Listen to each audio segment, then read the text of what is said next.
welcome to a new book introduction, and today we'll be going into Resistance by Jennifer A. Nielsen. So, without anything else today, let's just straightly dive into the characters. So, there'll be 3 main characters in this entire story: Haya, Ether, and Ruben. So, briefly introducing them.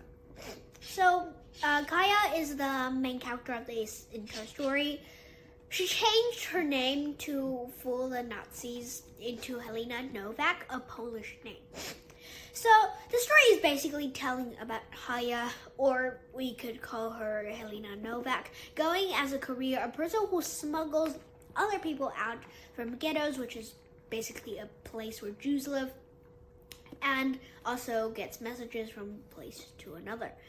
Second character, Ether, is the best friend of Haya in this entire story. She's also a career, and she actually did a really good job. However, at the end, Ether sacrificed herself to give the other group of civilians, Jews, and the careers more time to escape. Ruben is basically the boyfriend of Haya, and we found out that only at the end of the story from their close relationships and stuff. So Ruben is the person that helped Haya escape, and that is exactly how they escaped when Ether sacrificed herself. Okay, so now let's go into the basic events and summary of the story.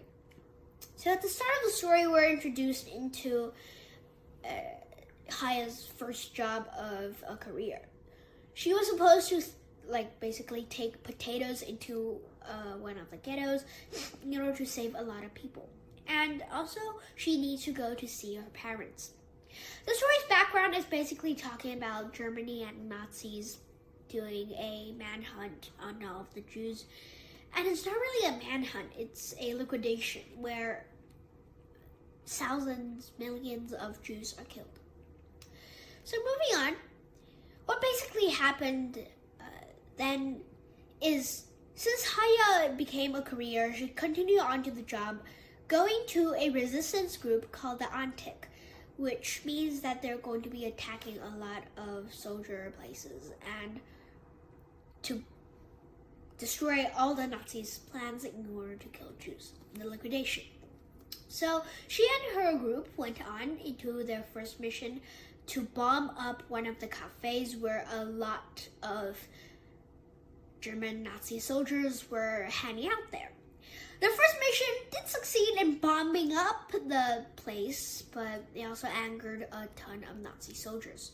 For every one of the Nazis killed, 5 of the resistance members were killed in the resolute alternate way.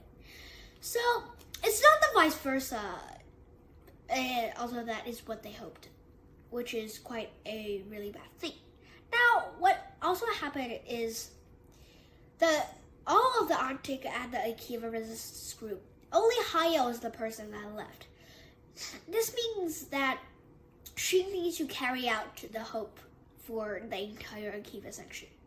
Well, at the end of the book, what we see is that the Akiva members are actually still alive. They escaped from the crime scene, and they left a few rock dolls in order to lie to the Nazi officers. This kind of jobs continued one after another, moving from the Lwów ghetto to the Warszawa or the Warsaw ghetto. And these 2 ghettos were the main places in this entire story where the job of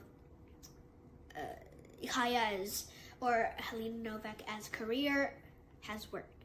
Now, at the end of the story, we're introduced to a couple of new war scenes because the entire resistance group of basically the entire biggest place sacrificed themselves in a gigantic war with the Nazis, which was quite difficult to win.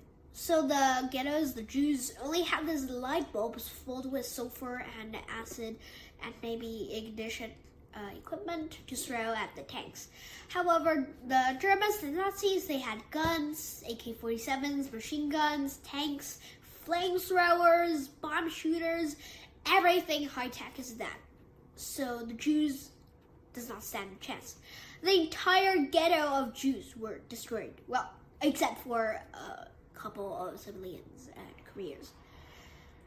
On Haya's point of view, Esther sacrificed herself for the entire group to continue moving on. And they didn't succeed in, well, basically escaping. However, it was a great hit, a great impact to Haya about Esther sacrificing and dying. They have been together for 20 years and it was hard to be losing this friend.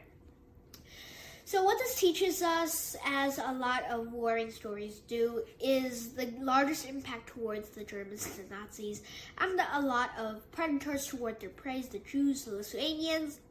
No matter if, what we think about wars is it's a win-win or lose-lose.